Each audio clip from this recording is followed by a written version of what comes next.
You're listening to the Angry Marks Podcast Network. It happened at Sendai Girls, and so, of course, I went up to Santa Morrison, and I was so grateful. And she was, like, very gracious. You know, she's one of the most wonderful people. She's another one of those women that I just love to watch, and, you know, it's been amazing to be able to work with her and for her to allow me that opportunity, you know, multiple times. Like, that was crazy. I was like, oh, I get to tag with you again? It's happening more than once?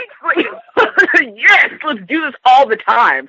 And, you know, after the first match, I was nervous and I messed up a few things, and I was super scared because I've seen her do the I'm trying to give you your life, but I'm not going to embarrass you conversation, and I really didn't want to get that from her. Right. And so, you know, I kind of timidly went up to her for my corrections after the match, and I just looked, I guess, terrified. And she just kind of chuckled and was like, "It's okay, sister." And I was like, "Oh," and I just started bawling. And I was like, "I'm so sorry. I thought I messed up everything. And I'm stuck. I'm terrible." She was like, "Get it together. It's okay." You know, but she gave me, you know, feedback. And she was like, "I'd love to work with you again. I'm going to tell Santa Marson that, you know, we're going to work together again." And I was just like, at that time, I was like, in the future. And then it turned out to be like a week or two later. And I was like, oh my gosh. Okay. You know, so I didn't have a lot of turnaround, but, it's amazing. That's all I could say. It's amazing. You know, every person, every woman on my bucket list that I watched from Japan, I have actually had the opportunity to work with. And I feel very, very blessed and very fortunate because that's a big responsibility. You know, I'm a foreigner, coming into a company that's very well established. You know, Deanna has pretty much only senpai in their organization, people who've been wrestling 10 years or longer, you know, and so it's very humbling when I get these opportunities to work with legends and who are so cool and willing to work with you and give you feedback and help you because they want you and wrestling. And I think that's one of the best things is everybody there wants wrestling to be good. It's not about your ego. It's not about your pride. It's not about putting your buddy over. It's about what is going to be good for wrestling, what the fans are going to want to see, and, you know, making sure everyone's having a great time. So, yeah. I could talk for like 84 years, Mika. Well, with that being said, once again, ladies and gentlemen, you're listening to the Wrestling Nerdcast on the AngryMarks podcast. Tonight we're talking to the international headhunter, Roni Big Bang Nicole. Roni, all right, so, you know, since you don't want to put me over my own show, I'm gonna go ahead and ask some questions.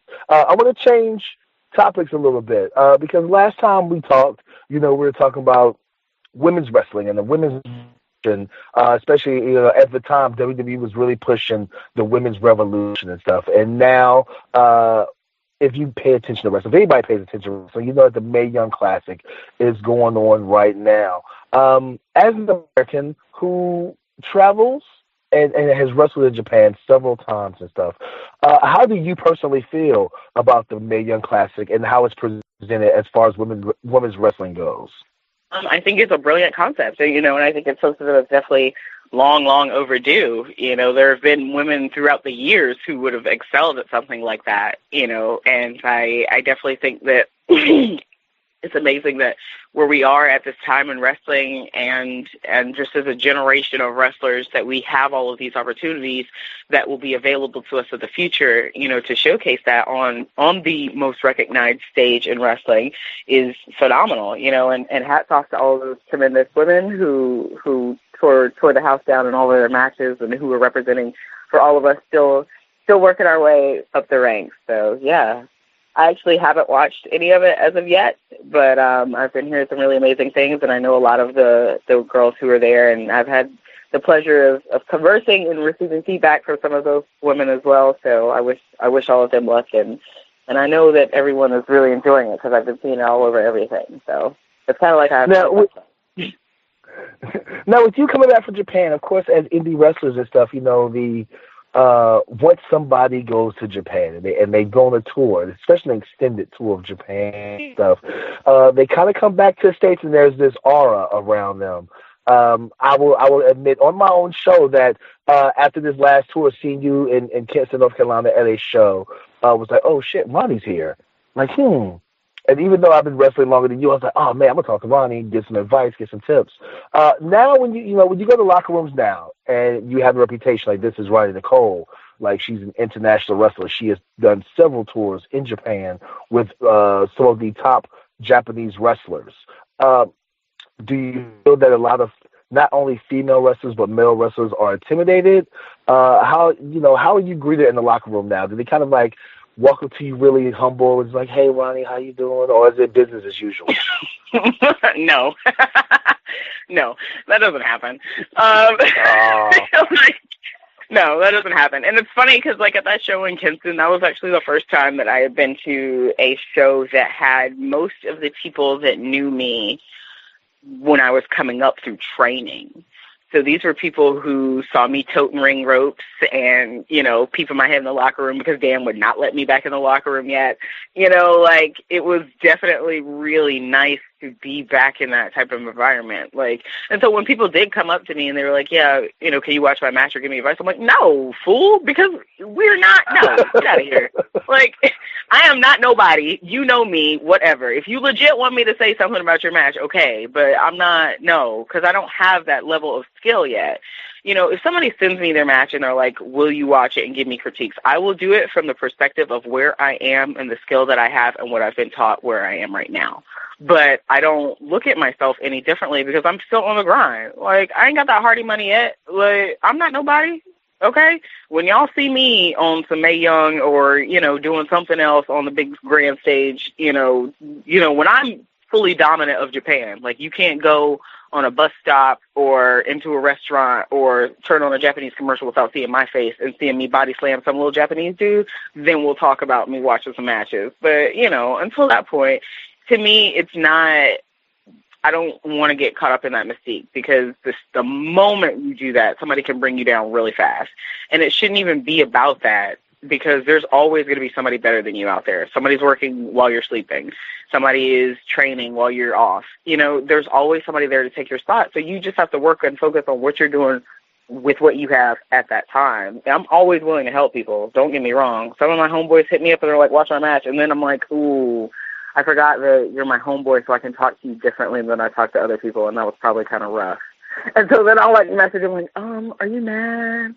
Like, I did that to Darius. Like, I remember doing that to Darius Lockhart. He was like, can you watch my match? I was like, yeah. And then I went in on him. Like, I was rough. And I was like, oh. I was like, are we cool? And he was like, yeah, what? Why would I be mad at you? I asked you to watch my match. I appreciate it. I was going to say, because I remember I asked you for critiques after my match. And you was like, and you went in on me. And you was like, you know better, Will. I don't know why you did that. And I was like, and a part of me at one point was like, hold on, because I've been wrestling way longer than you, so I didn't ask you for all that, but I did ask for all that, so I'm not going to say anything right now. Because I know you, and I know D, and I know, like, the people who are coming to me, but if somebody else, like, there have been times where a couple, like, outside people that I don't know that well have asked me to watch their stuff. I am not comfortable doing that. I don't even like watching my own stuff because then I have 48 critiques. I'm like, God, so much work to do. I'm never going to get better. So why would I do that to somebody that I don't know that well? But, I mean, that aura thing, no, because there are people still walking up to me asking me where the restroom is. Like, I work at the concession stand when I'm at shows. So, obviously, not too much has changed. Well, they definitely know you're not a trainee because I haven't seen you carry a rope in forever. So, excuse me. Okay, I don't want to talk about it. I don't want to get into it with you. All right, I've broken down many a ring in Japan. I'm on ring breaking down hiatus. Okay, all right. That's a lot of work. You talking about some crazy venues? I don't want to get into it. I was actually going to ask you because I know, watching WWE specials about NXT, the actual, a lot of people don't realize that the actual staff, the wrestlers on NXT, actually set up the majority of the setup. The entrance, the ring, the runway, et cetera, et cetera. And I feel like it's the same way in Japan. So I was going to ask you, what has been some of the more difficult venues that you've had to maneuver a ring and an entrance into? Brother. We went to where did we go? Fukushima for Sendai Girls. The venue, for whatever reason, we parked, had to go downstairs, upstairs, back downstairs, and up the stairs to get to the ring truck. So that's what we had to tote everything up and down. So you're talking about these big old, and if you're not familiar with a Japanese-style ring, it's not the same way that you would see a ring like WWE or an American-style ring. It's significantly heavier. But the way that it's set up, it's a lot better for your body. But assembling that monster is ridiculous because it's less about the wood and it's more about the actual metal. So you've got, beams and the center posts and springs and levelers, and then you've got the 4 heavy ring posts, and then you've got all the wood, and, all of this stuff has to go down the stairs, up the stairs, down the stairs, up the stairs. Or, no, wait, reverse. So up, down, up, whatever. Whatever the reverse was going in, that's what we had to carry it, and we had to set all of that up. And everything's on a time limit. So if you are at a venue and you have it until, say, 8:30, at 8:27, somebody is expecting you to be out. Like, we're cutting the lights off. We need you out. So that was terrible. Jaguar Yakota's 38th anniversary show was at the Tokyo Prince Hotel, which is a really, really cool hotel. And it's a large hotel complex. So it's a hotel with 2 wings. It's got a shopping center. There's a nightclub there. There's like a little area where you could get married. There's a movie theater. Like, there's a lot there. So we had to navigate around glass walls with these metal beams. And there's all these little Japanese people like, don't hit. And I'm like, guys, you realize that this is like this is over 100 pounds I've got on my shoulder right now. This is like, okay, I'll just wait. I'll just stand here while you guys slowly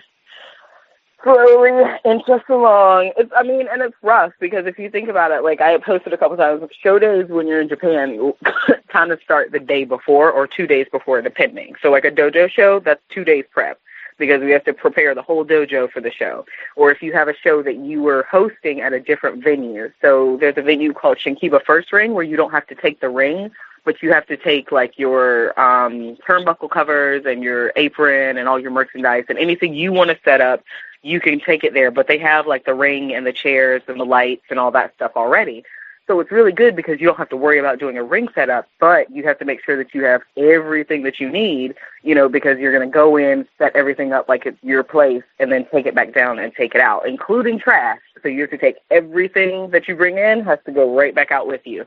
So, for show days like that, we may leave the dojo at 6:30, 7 o'clock in the morning, depending on what time the show starts. Or if it's a show day where it's a later show, we may actually have training early in the morning, and then you have a little bit of time to get yourself together, and then we go to the venue in the evening. And we may not have, the ring would already be set up if it's an evening show usually. But yeah, so there is no off time for that type of thing. It's everybody is in charge of everything. Everybody is all hands on deck. And the coolest part is it doesn't just stop with the Kohai or like the younger members. I've been next to Nanai Takahashi as she's tying down a ring. This woman has wrestled over 20 years. She's a legend in her own right, and she's making sure everything is running smoothly and making sure things are getting done just like, somebody who just started. So it's really cool to see how everybody comes together to make sure that the show runs smoothly, and it's the more emphasis is put on the running of the show and putting together a good product and less on, politics and locker room crap and all that kind of stuff that sometimes could take away from what's going on in the ring. So, yeah. Well, I'm going to go ahead and pass it back to my distinguished co-host, Mika. I know our time is running short with you running and stuff, and you're busy, you got a lot of things to do. So I want to give Mika one more chance to ask you any more questions she has before we have to say goodbye. All right? I have so many questions like hair and food and all the other stuff, but I'm just going to keep it, just kind of on the up and up a little bit, and we'll talk after about hair and food. Who did you bond with over there? You're like you said, you're a foreigner, you're in a foreign land, you were over there a couple times, but who did you get close to, and who was kind of your go-to person while you were there? Because we were over here sleeping where you were over there, tearing down rings and having like great, like, woo, Aja Kong moments and Moyoli Toyota moments. Right. So. Well, for first tour, I was really nervous going over. And so there was a girl who worked for the same company as me, and she gave me a lot of great advice going over. But when I actually got there, I was by myself because my roommate was from Belarus. She didn't speak English, and she was on a training contract for a student, and I was on a professional contract. So our schedules didn't really sync up too much. And then when the new face came at that time, she spoke only Japanese, so it was really just me, you know. So Kat Power, who worked for Reina, was kind of my go-to, please help me adjust to Japan. She is amazing. I love her so much. She works for Shimmer and a bunch of great places. I think she's still ECCW's women's champion, if I'm not mistaken. But yeah, big shout out to her. She is my love nugget. She definitely helped me through some rough times, because it is rough there. Like, Japan is amazing, but it is rough in terms of you're in a foreign country and you are alone. Like, there's not really, like, I can't fluff that up. Like, you're by yourself, you know. So if I'm having a messed up day, I kind of have to wait until 6 or 7 in the morning, or 7 at night, because it's 6 or 7 in the morning here, you know, so I can call whoever I need to call. But even then, that's ridiculously early to talk to somebody. So it is challenging when you have those, you know, rough mental days and you want to reach out. So I was fortunate enough to link up with some wonderful women who have a group called Black Women in Japan, and there was a convention, and so all of the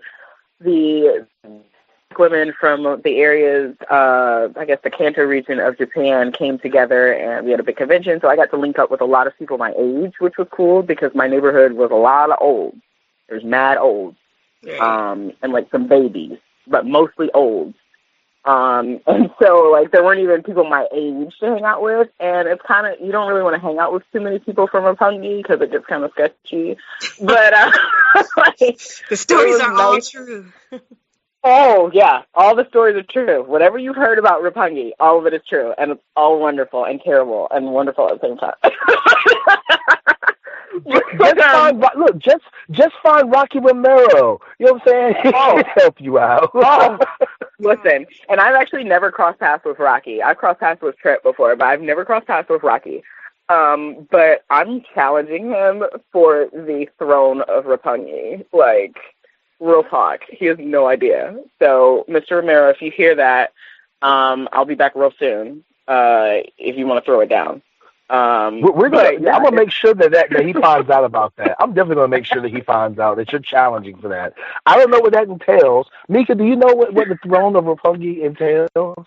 I shudder to think of what it could entail, but it does kind of spawn me to another question, because you're challenging for Rocky Romero for the throne of, you know, Roppongi, which, again, we let people think and keep guessing, and we'll talk about that.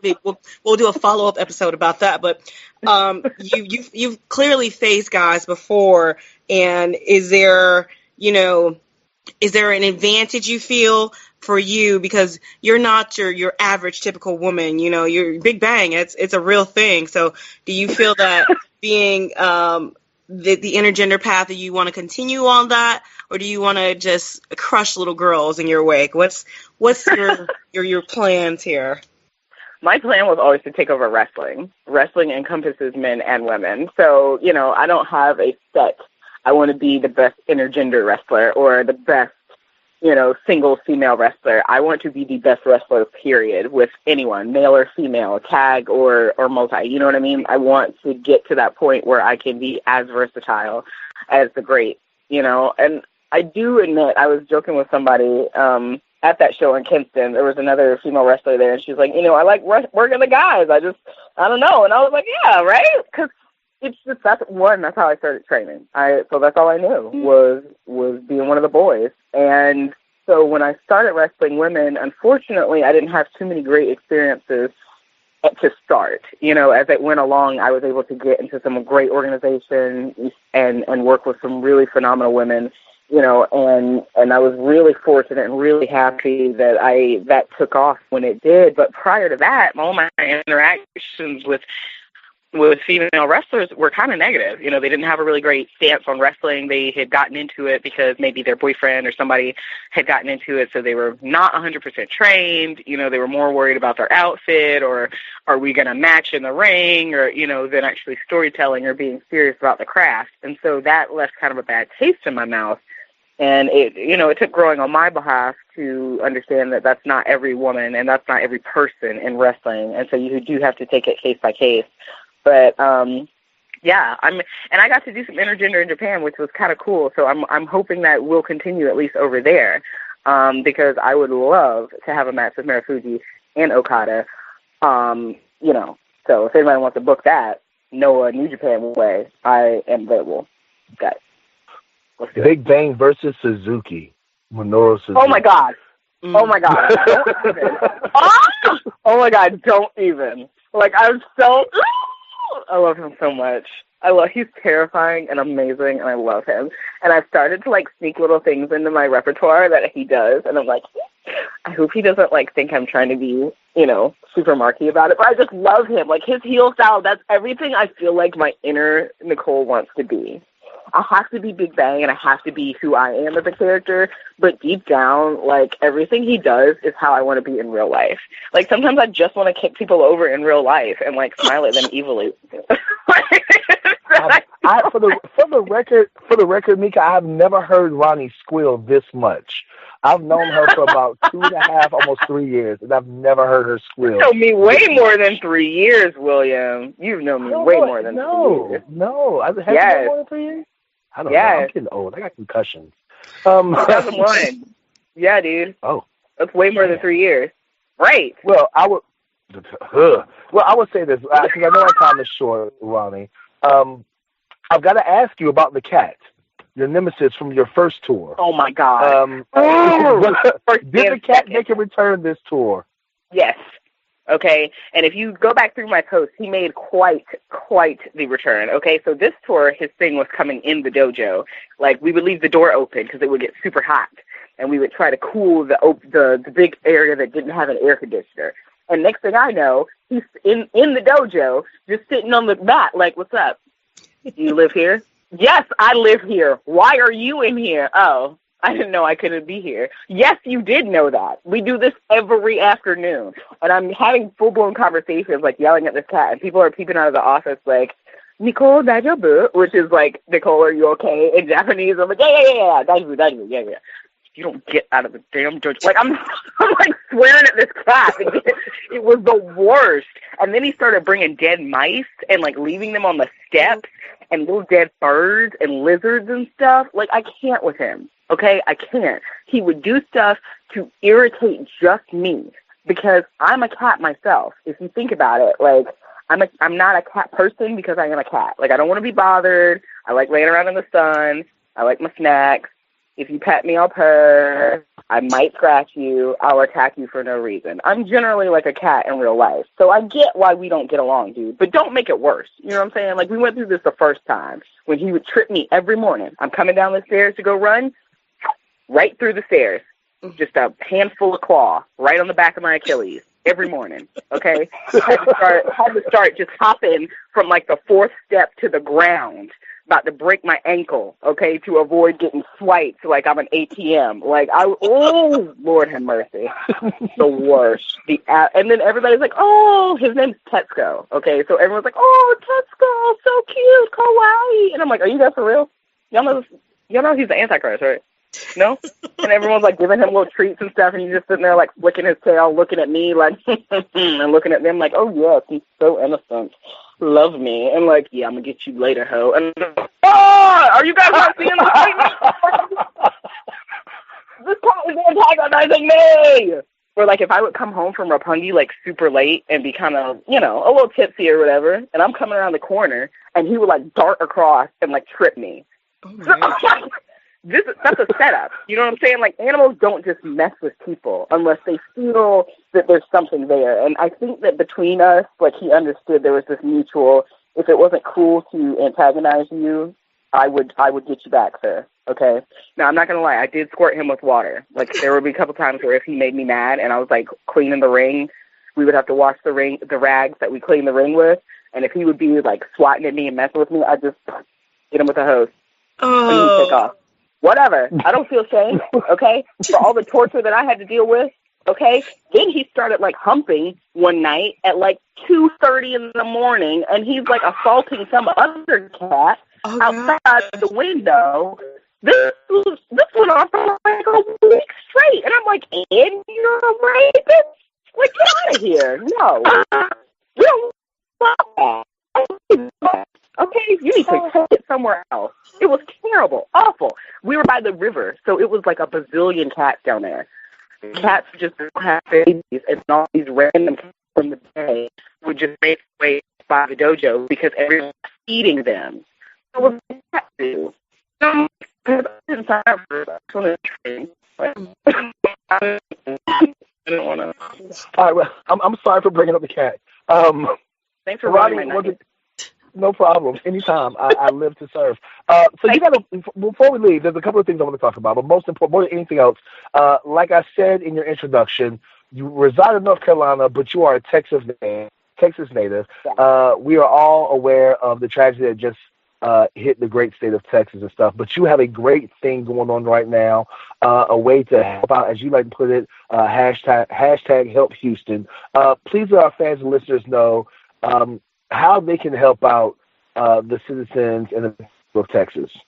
Yes. So I'm only trying to do what I can do. I'm only one person, so I encourage other wrestlers or people who want to help out, please do so, especially in the wake of Irma, which is coming right along, in the path of Harvey. I am selling my 8x10, so full proceeds from these 8x10 sales go to helping purchase toiletry items and cleaning items and things that people wouldn't have because of everything that has been flooded down in Texas.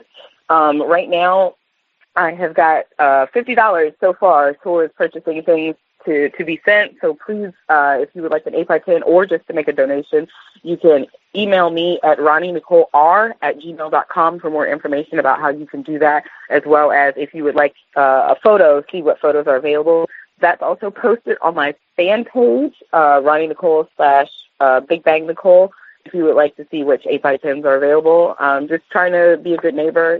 Texas is my home. Japan is home, but Texas is my home, born and bred. So in the wake of everything that's going on, just trying to help out wherever I can, and it's like I said, I made a post today, it's going to be an ongoing thing, even though the storm and the water may recede, people's houses were underwater. So simple things that you may have, like shampoo or toothpaste or, a washcloth, people lost medicine, Clorox, anything that was contaminated by that water cannot be used. So you have to keep that in mind. So anything people are willing to donate or do or help out, please get out with me. I'm going to be doing this for maybe one more week, depending on what's going on with Irma as well. So just stay tuned to my page. I'm not like putting a cap on it because I just want to help, however I can and for however long I can. So thank you to those who've already donated, and thank you to those who've been so patient with me for sitting out your 8x10s. They are on the way. All right. And Roni, please let our fans listeners know where they can catch you in the next upcoming weeks and how they can follow you, not only here in America, but all of the things that happen to you in Japan and, your ongoing feud with a feline. So you can catch all of my adventures of Roni versus Satan Part 3, which will be coming to my fan page relatively soon when I head back to Japan. But yeah, if you haven't already, please like that page. That's Roni Nicole / Big Bang Nicole on my Facebook fan page. My Twitter is @Glitterlicious, spelled just how it sounds, glitter, LICOUS. And my Instagram is GlitterLiciousFierce, all one word. Like I said, if you have any inquiries about purchasing 8x10s for the Harvey donation relief or for booking inquiries, you can email me at RoniNicoleR@gmail.com. All my Raleigh peeps, Hopscotch Music Festival is coming up, and you are so lucky because I will be wrestling and defending the Gallage Women's Championship this Saturday at Ruby Deluxe in downtown Raleigh at 3:30 versus Jinx Hunter. It's going to be a stacked card. Please come out and support and see me. There's going to be good music. There's going to be some dancing. Come take shots with me after the show because I'm going to be there. It's going to be awesome. And then at the end of the month, I will be invading Florida where I take on Nyla Rose and that's September 30th, and those details are posted on my Facebook as well. And yeah, I've got some surprise things coming up soon. I can't announce those yet. I'm really excited and antsy, but they will be coming soon. And thank you, Mika and Will, for having me on the show. I really appreciate it. It was a lot of fun, and you guys are awesome. And yeah, passport will travel, book Roni Nicole. Hashtag. Man, there you go. Well, Roni, thanks for being the guest of the show. I've not laughed this hard in all of the years that I've ever been a podcast host. I've never laughed so hard about one story, and we've had everybody from White Mike to Rip Rogers on this show, and even Jim Cornette. And I'm telling you right now, I've never laughed this hard. Mika, you have any parting words to Roni? Just awesome job, the Harvey relief, and just keep doing what you do. Not that you need me to tell you anything. And, if you need a person over in Japan to, kind of help seance this cat, just, holla at your girl. I'll help it out. I'll do what I can from over here. Yeah. I know what it's like to get that cat swipe. So I get you. I feel your pain. Anyway, thank you, guys. Ronnie, thank you for being on the show. We'll talk to you later, all right? All right, bye. Have a good night. Thank you so much. You too. Bye-bye. Bye. All right, Mika. Yeah. This is the part of the show when I say, what do you think about our guest tonight? I am absolutely positively, it's going to sound funny, but I am in love with Roni Nicole.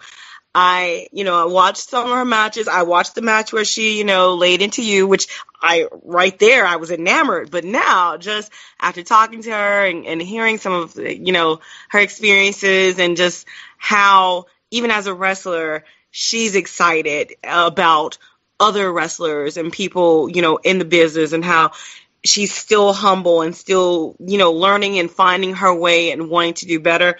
That right there is just a testament to someone who has a dedication to this great art form that I am passionate about as well. So loving Roni Nicole, and just really, really can't wait to see more from her.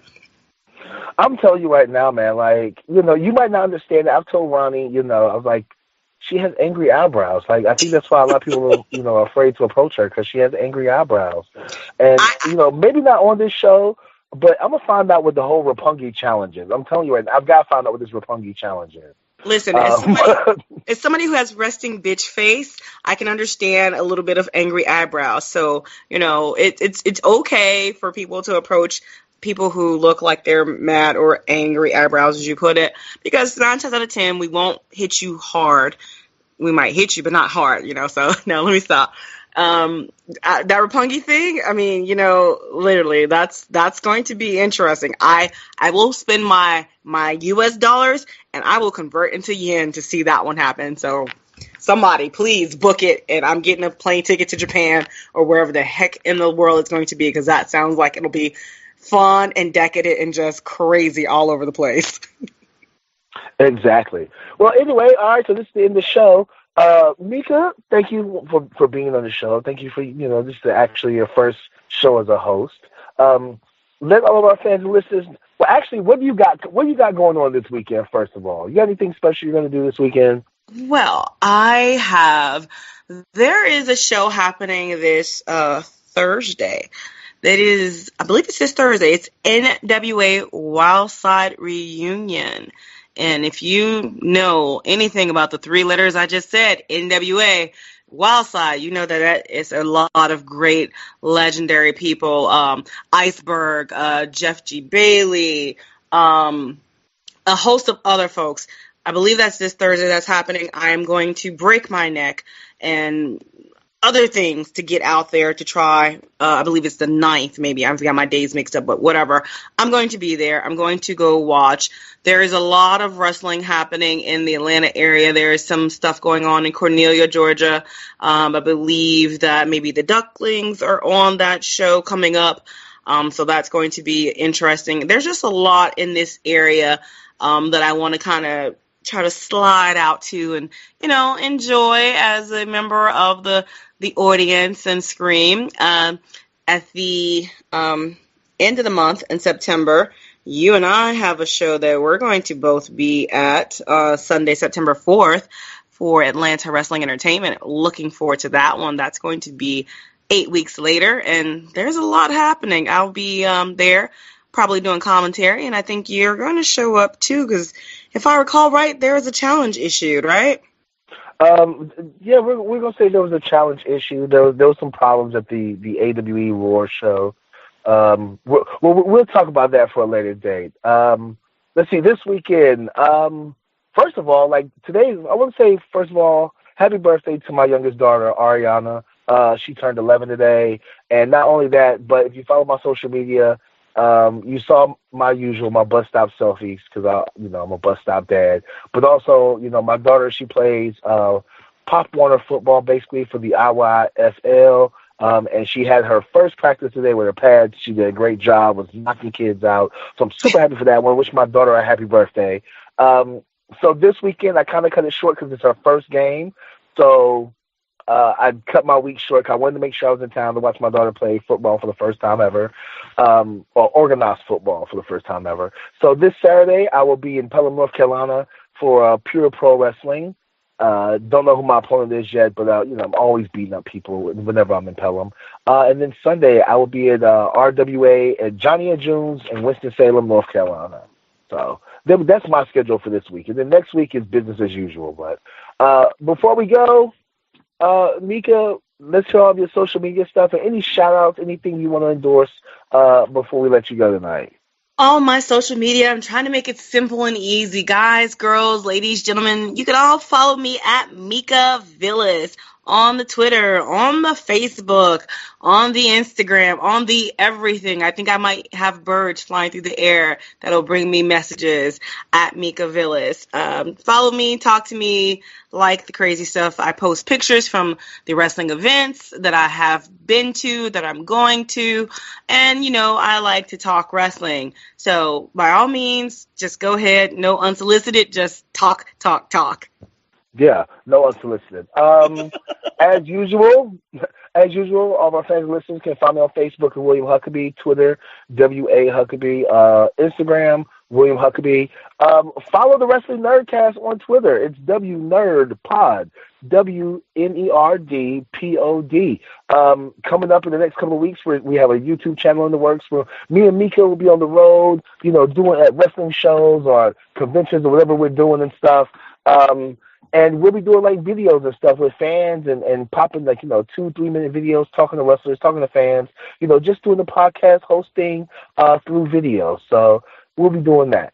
The Worldwide Grand Prix champion, the disrespectful intellectual, the Southern gentleman, the Mid-Atlantic bully, the Morning Star, the indie darling killer, the incredible Will Huckabee, and on behalf of my esteemed and beautiful colleague, Mika Villas, on behalf of the hardest working producer in wrestling podcast history, my homeboy, Kim McCav, on behalf of all the friends of the Wrestling Nerdcast and the Angry Marks Podcast Network family, I'm going to say have a good week.